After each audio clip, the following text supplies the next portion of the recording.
Soy Fernando Díaz Villanueva. Hoy es 7 de agosto de 2018 y esto es La Contracrónica.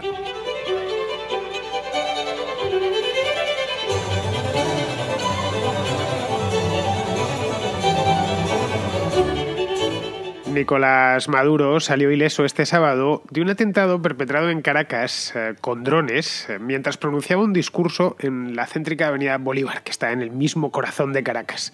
Las imágenes transmitidas por televisión, creo que a estas alturas ya estamos a martes, las hemos visto todos, si no casi todos. En estas imágenes, y si no las habéis visto, pues ya sabéis, buscadlas en internet porque están muy disponibles. Se ve parcialmente lo que ocurrió. Los soldados en formación rompieron filas y salieron todos en desbandada. Mientras, en la tribuna de oradores, donde en ese preciso instante se encontraba Maduro dando un discurso, uno de los suyos habituales, pues vio como su servicio de seguridad se abalanzaba sobre él poniéndole delante unas planchas antibalas. Poco después, el régimen bolivariano informó que había sido un intento de asesinato al presidente, obviamente, realizado con drones explosivos, que al parecer, esto siguiendo lo que nos han contado las autoridades venezolanas, fueron abatidos por francotiradores del ejército. Esto es, insisto, la versión oficial.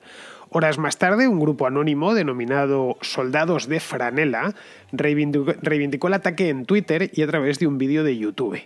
El gobierno, entre tanto, no tardó mucho, poquito después, en culpar a los colombianos, al presidente de Colombia, concretamente a Juan Manuel Santos, al presidente hasta hoy mismo, porque hoy le cede el testigo a Iván Duque y deja de ser presidente de Colombia.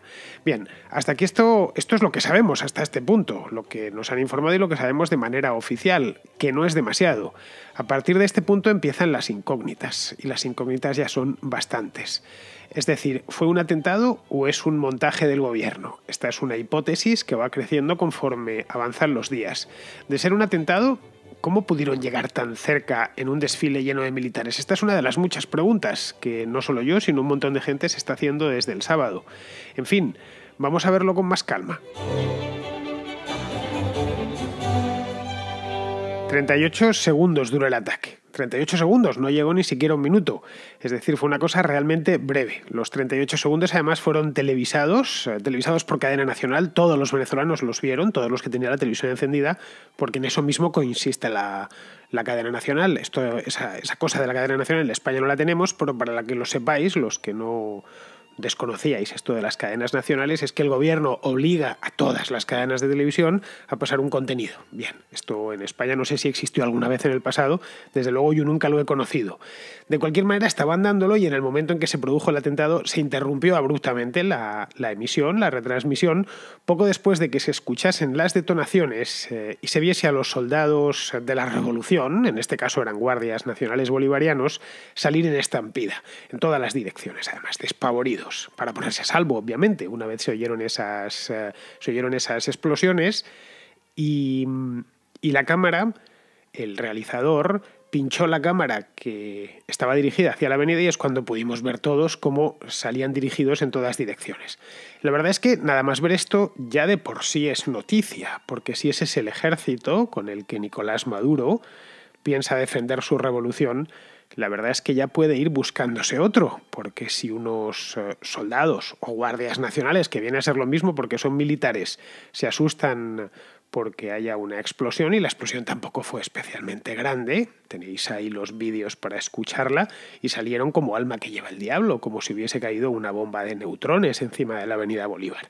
Pero bueno, el hecho es que la estampida militar no pudo eliminarse de la versión oficial porque la había visto ya todo el país, que seguramente de no haber pinchado el realizador ese plano de la avenida, seguramente estaríamos hablando de ella ahora mismo porque nos lo han contado, pero no hubiéramos podido verlo. El hecho es que eso sí se retransmitió, quedó grabado, lo tenéis en YouTube, lo tenéis allá donde vayáis a buscar, y no lo han podido eliminar.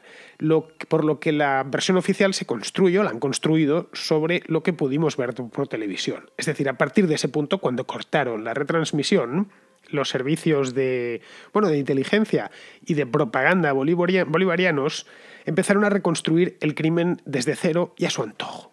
Y además no tardaron mucho en hacerlo. A la vuelta de un par de horas ya sabíamos, o luego nos comunicaron qué es lo que había pasado con una precisión propia de un médico forense. Al parecer, 2 drones, luego resultaron ser 3 drones, colocados estratégicamente junto a la tribuna de oradores. Este era un desfile que se conmemoraba el 81 aniversario de la Guardia Nacional Bolivariana. Estaban desfilando, acababan de desfilar los guardias nacionales y estaba en ese momento hablando Nicolás Maduro. Pues mientras hablaba Nicolás Maduro, iban a explotar, no se sabe muy bien qué iban a hacer, evidentemente disparar, no, porque los drones no dan para tanto, iban a explotar en la tribuna con intención de acabar con la vida de Nicolás Maduro, y no solo de Nicolás Maduro, ya de paso con la vida de todo el Estado Mayor de la Revolución que estaba presente allí. Estaba presente allí porque, como os decía antes, se celebraba un aniversario, el aniversario 81º de la Guardia Nacional Bolivariana, que es un cuerpo policial militarizado. Fuera de Venezuela se la conoce por pues todos los palos que le han estado dando a la oposición en los últimos 4 años, esas siglas de GNB que llevan en la espalda sus agentes en las manifestaciones. Creo que son bien conocidas por todos, pero es un cuerpo policial militar o militarizado al estilo de la Guardia Civil Española. De hecho, se creó en 1936, 1937, de ahí lo del 81 aniversario, a imagen y semejanza de la Guardia Civil. Les debió gustar en aquel entonces a los venezolanos y pidieron una asesoría a la Guardia Civil Española para crear un cuerpo similar.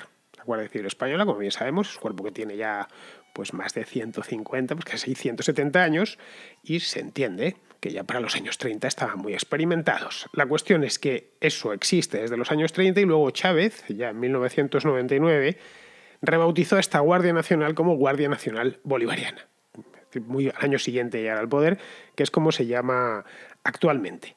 Tras dar los detalles, como os decía, forenses del atentado, el gobierno venezolano levantó, acto seguido, el dedo acusador y empezó a señalar a los culpables, básicamente a los colombianos, más concretamente a Juan Manuel Santos, presidente saliente de la República de Colombia, tan saliente que ya hoy no es presidente de la República de Colombia, o sea, está completamente retirado.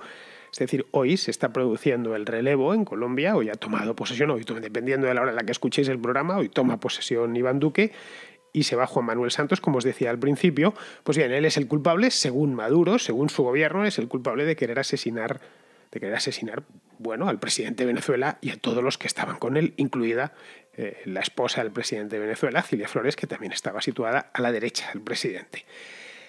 En principio parece un tanto sorprendente, no sé qué puede ganar Santos el día que se va o 3 días antes de irse matando a Nicolás Maduro, pero bueno, esa es la versión oficial, nada de lo que sorprenderse por lo demás, es la clásica rabieta chavista. Es decir, cualquier cosa mala que acontezca en aquel país, ya lo sabemos a estas alturas, o es culpa de la burguesía o es culpa de los gobiernos extranjeros.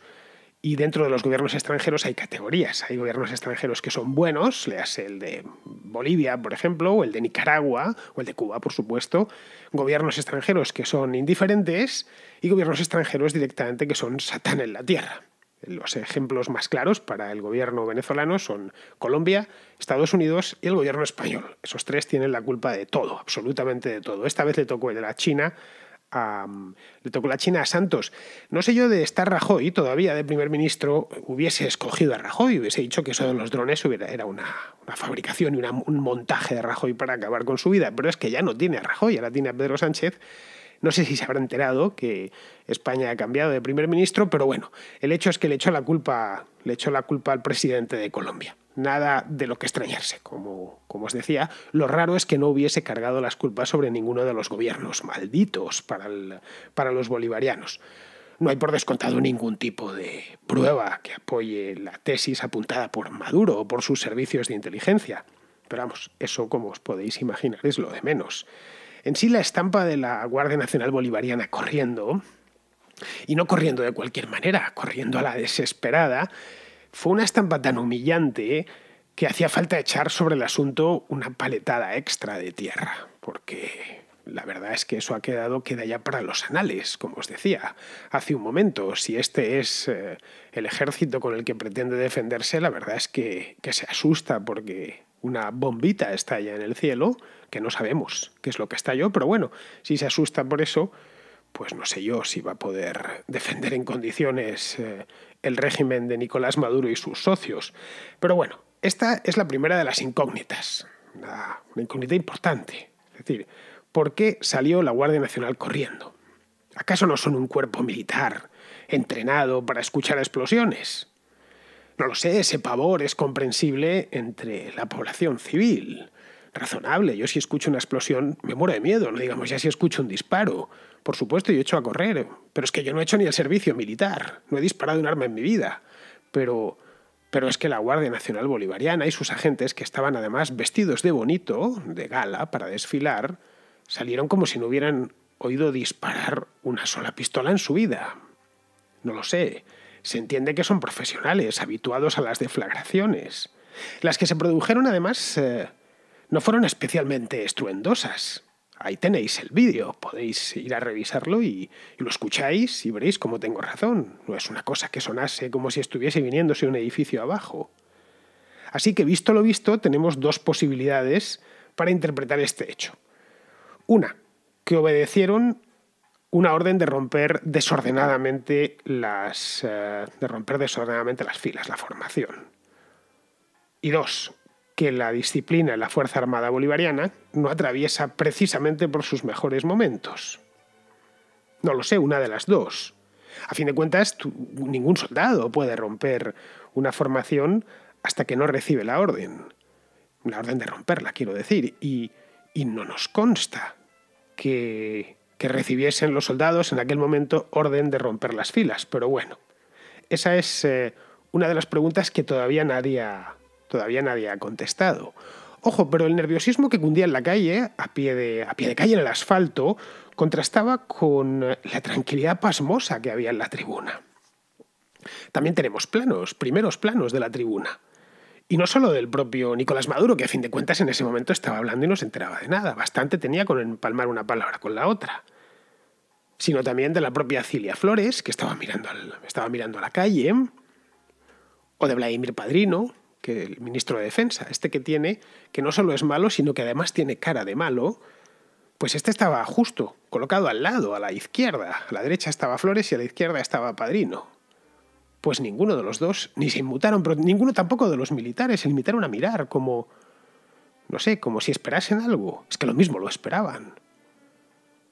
Ya en medio de aquella calma, de aquella tranquilidad, que como que no ha pasado nada, a pesar de que andan los guardias nacionales corriendo por la calle, es decir, cuando ya en la avenida se habían roto filas, los escoltas del presidente se abalanzaron sobre él de una manera un tanto desordenada para protegerle. Pero aun teniendo las planchas antibalas esas que desplegaron para evitar que Maduro fuese víctima de un tiroteo, tenerlas delante de él, Maduro siguió hablando. Todavía dijo una frase más, esto lo podéis ver en el vídeo. Así que una de dos, o es lento de reflejos, que es bastante probable, o dos, que no veía lo que tenía delante. Es decir, que quizá tuvo un problema de coordinación.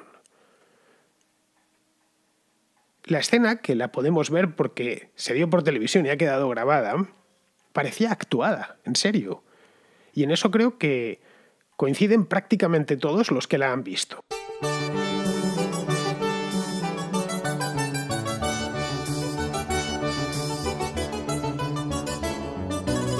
La situación fue tan confusa que muchos se preguntaban si de verdad hubo drones, y todavía se lo siguen preguntando a día de hoy, 4 días después.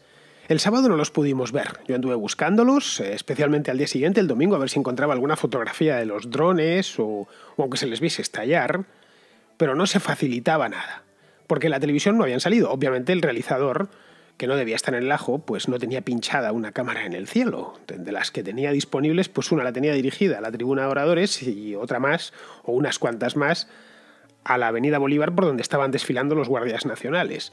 Pero 2 días más tarde, es decir, el lunes, ayer, sí que hicieron públicas, yo las vi a través de Russia Today, pero se repartieron por todo internet a mucha velocidad, se vieron unas imágenes de un dron siendo abatido. Pero las imágenes se veía el dron, se veía una fotografía del dron y después el dron estallando por los aires, pero se le veía descontextualizado, es decir, solo con el cielo de fondo nublado, el cielo nublado. Diréis, bueno, pero es que ahora, precisamente ahora, en el mes de agosto, es cuando más llueve en Venezuela, están en plena estación lluviosa. Y es cierto, pero se podían haberlo grabado ayer, podían haberlo grabado hace una semana o en el verano del año 2007. Es decir, en la estación lluviosa del año 2007. Es un dron al que han volado en el aire, sin referencias que se vea que, bueno, que realmente estaba donde tenía que estar, delante de Nicolás Maduro. Pero bueno, en la cadena Telemundo, de esta cadena hispana de Miami tan famosa, sí ofrecieron imágenes de un dron, pero en este caso, de un dron en la propia Avenida Bolívar. Pero en este caso el dron lo que hacía era chocar contra un edificio de la avenida. Entonces aquí tenemos un problema. ¿Fueron abatidos, tal y como ha dicho la inteligencia bolivariana, o se estrellaron contra las torres de apartamentos, que son bien altas, por cierto, como en casi todo Caracas, que flanquean la avenida Bolívar? Esta es otra de las preguntas que todavía quedan por responder. Pero bueno, aceptemos que hubo drones. Que, tal y como nos han dicho las autoridades venezolanas, fueron 3 drones que iban cargados de explosivos a matar a Nicolás Maduro. Esa es la versión oficial. ¿Qué tipo de dron era? Esa es otra pregunta que me hice yo el domingo. Vale, no es que yo entienda mucho de drones, pero sí alguna vez los he utilizado para grabar. Además, prácticamente desde que salieron y empezaron a estar disponibles para poder grabar y hacer fotografías con ellos, pues en su momento me interesé. Y algunos modelos obviamente los conozco y las marcas, por supuesto. La cuestión es que lo revelaban, daban exactamente la marca y el modelo del dron. Al parecer el dron con el que los terroristas intentaban matar a Maduro y a los suyos era un DJI modelo Matrice 600. Este es un dron bastante caro, es un dron diseñado para rodajes cinematográficos, fotografía aérea, es un dron de los buenos. Si en España si queréis comprar un Matrice 600 os van a quitar unos 5.500, 6.000 euros. El equipo fotográfico, por supuesto, aparte. Son drones grandes, no son de esos pequeñitos que venden de juguete. El Matrice 600, he ido a mirarlo a la página web de DJI, que es una de las principales marcas, si no la principal, la más famosa, que hace drones fotográficos por lo menos. Está mirando sus características en la página web de DJI y una de las cosas que he visto es que tiene una autonomía de 16 minutos. Bueno, tiempo de sobra para poder matar a alguien con un explosivo, desde luego. El problema viene con el tamaño. Bueno, puede cargar 6 kilos. 6 kilos de explosivo también da de sobra para estampárselos a alguien en la cara. El problema es el tamaño, insisto, que no es precisamente pequeño. El DJI Matrice 600, con los brazos desplegados, mide 1,6 por 1,5 metros. Es decir, 1,5 metros por 1,5 metros. Y casi 1 metro de altura. Es decir, no es 1 metro de altura por las patas que tiene. Todos los drones tienen patas para poderse posar sobre el suelo. Es decir, como veis, no son fáciles. Un aparato de ese tamaño no es fácil de escamotear entre la multitud. Y además, antes de volar no este dron, sino todos los drones, hay que transportarlo, obviamente, y luego hay que montarle los brazos, instalarles las hélices y ajustar la carga. Eso es un proceso delicado, hasta en drones mucho más pequeños que he podido llevar yo, hasta que tenía todo en su sitio, había montado bien las hélices, había colocado la camarita, y estoy hablando de una GoPro, no de una grande. Pues te llevaba un rato. Evidentemente, cuando estás trabajando con drones mucho más grandes, como es el Matrice 600, todos esos procedimientos previos, al final casi pasas más tiempo montando el dron que volándolo, porque luego solo puede volar 15 minutos. Aun con todo, las imágenes que se consiguen de estos drones son maravillosas. Lo podéis ver en las películas y en las series de televisión. Bien, todo eso, insisto, transportar, montar, instalar hélices, etcétera, ajustar la carga es fácil de hacer. Una vez has conseguido escamotearlo, es fácil de hacer todo eso en una avenida que está atestada de policías y de militares, con el presidente de la República delante. Bien, pero vamos a dar por bueno que sí, que los terroristas eran unos genios de lo suyo y lo consiguieron. Hicieron todo eso pasando desapercibidos. Bien, estos drones, como todos los drones, se manejan por radiocontrol. Es decir, que no van con cable, en una palabra. Se manejan ya sea a través de un dispositivo como un iPad o el teléfono móvil. Y bueno, aunque los de este tamaño evidentemente tienen su propio radiocontrol. Y los explosivos también se activan por el mismo procedimiento. Es decir, necesitan un mando a distancia para poderlos hacer estallar. No sé, es creíble que no hubiese inhibidores de frecuencia en un lugar donde se daban cita, se daba cita la flor y la nata del régimen. A mí me cuesta creerlo, de verdad. No lo sé, os pongo una apuesta encima de la mesa. Tratad de volar un dron, aunque sea de los pequeñitos, de esos de juguete que venden en las tiendas para los niños. Tratadlo de volar el día del desfile de la Hispanidad en Madrid el 12 de octubre. O si preferís en París el día 14 de julio, el día de la Bastilla. Y ya veréis que es imposible. Por dos razones. Una, porque lo más probable es que las frecuencias estén inhibidas, porque ahí está el rey y está todo el mundo. Y en el caso de que no hayan inhibido esa frecuencia, os encontraréis con que la policía, si no os ve en la calle, os va a ver desde un edificio. Y se acabó el volar el dron. Por pequeño que sea, repito. Pero vamos a suponer, vamos a seguir siendo buenos. Vamos a suponer que consiguieron transportarlo, montarlo y volarlo. Que lo consiguieron hacer todo. Bien, una vez en el aire, la versión oficial asegura que fueron derribados por francotiradores. Es decir, unos tipos que habían subido apostados en las azoteas de las torres y que al primer disparo derribaron los 3 drones. No lo sé, abatir un objetivo tan pequeño y además móvil y que se mueve a bastante velocidad, es como un pajarito. Así a la primera es muy difícil, esto solo sucede en las películas y poco más, y a veces ni siquiera en las películas. En la realidad los francotiradores tienen que hacer disparos de prueba para ajustar el tiro bien, y aún así no tienen asegurado el blanco. Cualquiera que haya hecho prácticas de tiro lo sabe, es complicadísimo, es realmente difícil. Lo que pasa es que, bueno, estamos acostumbrados a verlo en el cine y nos parece que eso es una cuestión de dar unas vueltas a la mirilla, apuntar bien, vista, suerte y al toro, como reza el lema de la aviación española. Pues no, te hace falta, aparte de vista, bastante suerte y ya veremos si llegas al toro. En este caso, más que al toro, al dron. Respecto a la carga explosiva, las autoridades venezolanas han informado de que se trataba de un explosivo llamado C4, que es un explosivo muy común y bastante conocido. Es un explosivo plástico que por sus características no detona con los impactos de bala. Y en el vídeo que ha facilitado el régimen y que hemos podido ver, el que vi yo a través de Russia Today, que se puede ver en internet, vemos sin embargo cómo el dron estalla en el aire. Luego, el francotirador no solo es un fuera de serie, sino que además consigue hacer estallar, por impacto de un balazo, el C4. 2 milagros, uno así detrás del otro.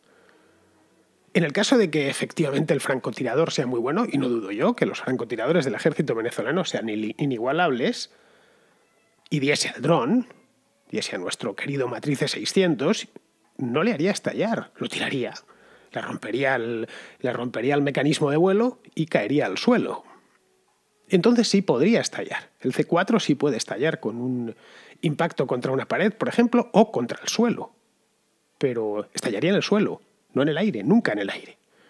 Bien, esa es otra cosa que queda ahí. Esa sí que queda en el aire, esta pregunta. Pero hay más incógnitas. Esta es ya de tipo organizativo. ¿Por qué el desfile del 81º aniversario de la Guardia Nacional Bolivariana se celebró en la Avenida Bolívar? Esto, a los que somos de fuera de Venezuela, nos puede parecer una pregunta sin mucho sentido, pero a los venezolanos y más concretamente a los caraqueños sí que lo tiene. Nunca antes se había celebrado ahí el aniversario de este cuerpo. Jamás. Ojo, y estamos hablando de 80 años, ¿eh? Solían celebrarse, efectivamente, todos los años, pero en el Palacio de las Academias de Caracas, que está cerquita, cerca de la Avenida Bolívar, justo enfrente de la Asamblea Nacional. El Palacio de las Academias es donde se forman los guardias nacionales bolivarianos. No sé, ¿acaso el régimen quería escenificar por todo lo alto el intento de magnicidio? Lo cierto es que no lo sabemos, no tenemos ni idea. Yo simplemente me estoy limitando a echar preguntas al aire. El hecho es que, de tratarse de una fabricación interesada por parte del régimen,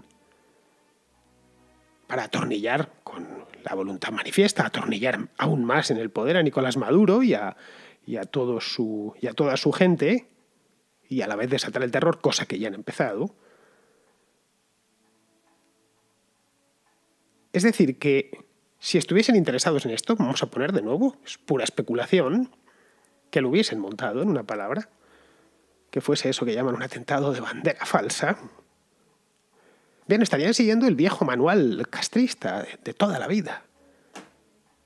Y creo que se les ha visto bastante. Se les ha visto el cartón. El manual castrista del magnicidio frustrado. En Cuba esto se utilizó mucho en el pasado y sirvió para crear una paranoia colectiva sobre los peligros que atenazaban a Fidel Castro. En Venezuela parece ser que lo están aplicando también, y además al pie de la letra. Y lo peor de todo es que les está funcionando.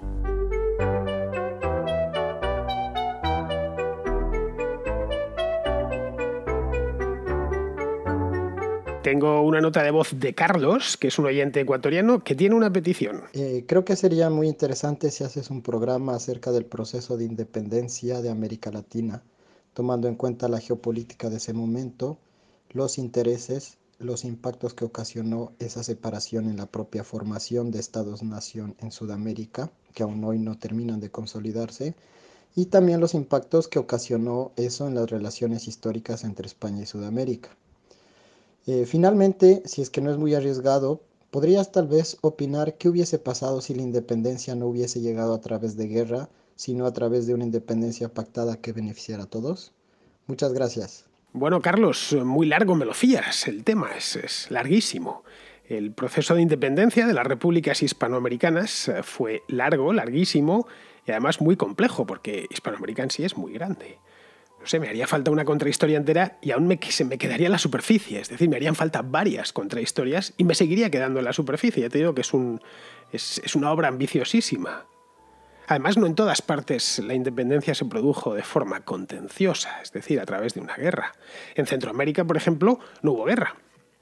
En la Capitanía General de Guatemala, de la que dependían todo lo que es hoy Centroamérica, hasta Costa Rica, Panamá ya era parte del Virreinato del Perú, pues en toda Centroamérica el capitán general español, que dependía del virrey de Nueva España, que se llamaba Gabino Gainza, proclamó él la independencia, sin resistencia de nadie.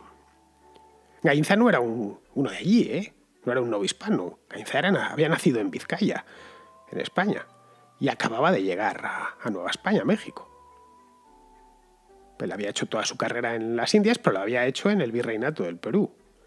No lo sé, mi opinión al respecto, si es lo que te interesa, es que en el proceso de independencia se cometieron errores tanto en el lado peninsular como en el lado americano. Es decir, no hubo altura de miras en ninguno de los dos lados. Se resolvió a corto plazo y muchas veces violentamente. El gobierno en Madrid del momento, que era el de Fernando VII, fue un rey especialmente malo, y en los virreinatos, que tanto el gobierno del rey como el de sus propios virreyes, no era el mejor. Y en los virreinatos, es decir, entre los patriotas que llamaban, pues muchas veces, o la mayor parte de las veces, se terminaron imponiendo los más radicales. Pero bueno, es lo que sucedió hace ya 200 años, un desencuentro histórico que en buena medida ya se ha superado. Vamos, yo creo que si en 200 años no hemos superado eso, pues mal nos va, se ha superado, de sobra además. Bien, tengo otra nota de voz, esta es de Mateo, un oyente menorquín que vive en Zúrich, y esta nota de voz es sobre el tema de los taxis. Mira, he visto la contracrónica del tema de los taxis, de lo que se ha montado, el pollo que se ha montado la semana pasada en España, y he empezado a curiosear y me he ido a la página milanuncios.com, no sé si la conoces, de estas de compra-venta de cosas, y he escrito licencias de taxi. Me han salido licencias de taxi de Madrid, de Barcelona y de más sitios, y los precios están todos entre 110, 120.000 euros, ¿vale? O sea, aproximadamente en función de la región. Luego he hecho lo mismo con las licencias de BTC. Y las licencias de BTC están aproximadamente por lo mismo, un poco más baratas, están por 80.000, 75.000 euros, si es Barcelona están por 100.000. Quiero decir de que prácticamente el precio que se está pagando actualmente en mercado de una licencia de taxi es lo mismo que la de un BTC. Y aplicando cálculo económico, se puede decir prácticamente que la rentabilidad de tener una licencia BTC o la de tener un taxi es prácticamente la misma. Por tanto, cuando los taxis se quejan de que les está arruinando, o sea, dicho de otro modo, si fuese cierto, si los BTC les están arruinando el negocio, la licencia actualmente de mercado de una licencia de taxi no valdría nada, podría perfectamente costar 20-30.000 euros y la licencia de BTC, ya que ellos dicen que es la hostia en verso, tendría que costar 100 y pico mil. Pues no, si vas tú y lo miras en 1000 anuncios verás eso. Prácticamente el precio de una licencia de BTC y una de taxi son exactamente la misma, por tanto, ninguno de los dos se está pisando. Pues nada, un saludo. Chao. Ya te he dicho, Mateo, por WhatsApp que tenías mucha razón. De hecho, pues por esto de que me lo has comentado, he ido a mirarlo, he entrado en milanuncios.com y he buscado lo de licencias de taxi. Y la verdad es que tienes razón, has cuadrado el precio. Es decir, una licencia de taxi en Madrid, por ejemplo, pues aquí tengo una delante de mis narices ahora mismo, 132.000 euros. Otra más, 134.000. Otra más, 131.000. La de 134.000 es un poco más cara, pero se tiene que librar los miércoles. La de 131.000 los jueves. Si nos vamos a VTC, de la Comunidad de Madrid también, bueno, pues veo que hay... Aquí, por ejemplo, hay uno que vende 2 a 65.000 cada una, pero si le compras las 2 te las vende por 63.000, te hace un descuentillo. Tengo otra por aquí al mismo precio. Bueno, no lo sé, como ves, lo has clavado, es decir, cuestan exactamente la mitad de promedio, las licencias VTC y las de taxi. Así que tan acabados no están los taxistas, cuando siguen pidiendo 131.000 euros o 132.000 o 134.000 por una licencia. Es decir, tan mal no está su negocio. Si realmente estuviesen en las últimas, como decían durante la última huelga, se estarían vendiendo las licencias, hombre, no a 10 euros, pero sí a 1.500. Y no es el caso, como habéis podido ver. Muy bien, vamos a terminar ya. Vamos con Pizarro, que nos va a hacer hoy su crónica diaria sobre la pobreza en África. La fórmula de la prosperidad no es un secreto. Respeto a la propiedad privada, apuesta por el libre comercio, estabilidad institucional, seguridad jurídica y bajos niveles de corrupción y violencia. Ni es un secreto, ni es fácil, ni está garantizada su consecución, ni su conservación. En África galopan las expropiaciones, el proteccionismo, el mercantilismo, los cambios de gobierno, los cambios legislativos, la corrupción y la violencia. Las ayudas al desarrollo de África tan solo espolean esos caballos, y las limosnas son abrevaderos para esos caballos. Los intereses de quienes truncan la prosperidad son abrumadores. Pero como las consecuencias de la miseria son tan apabullantes, pues la esperanza de que se opte por la fórmula de la prosperidad no es descabellada. Eso sí, es improbable y en todo caso lejana. Un cordial saludo de Pizarro. Muy bien, queridos amigos, pues con esto ya se puede dar por terminada esta mañana, la contracrónica. Así que, queridos amigos, hasta mañana.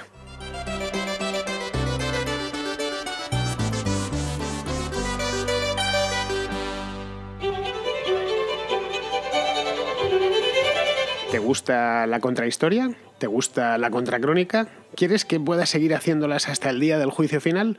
Apoya el programa y podrás disfrutar en exclusiva del Contrapunto, un programa nuevo dedicado a la música, hecho además con los mismos ingredientes que la contrahistoria y la contracrónica. Instala gratis la aplicación de iVoox, busca la contrahistoria o la contracrónica y pulsa en apoyar. Una vez allí podrás elegir la cantidad de tu aportación. Si te animas, contribuirás a que este programa siga realizándose por los siglos de los siglos. Amén.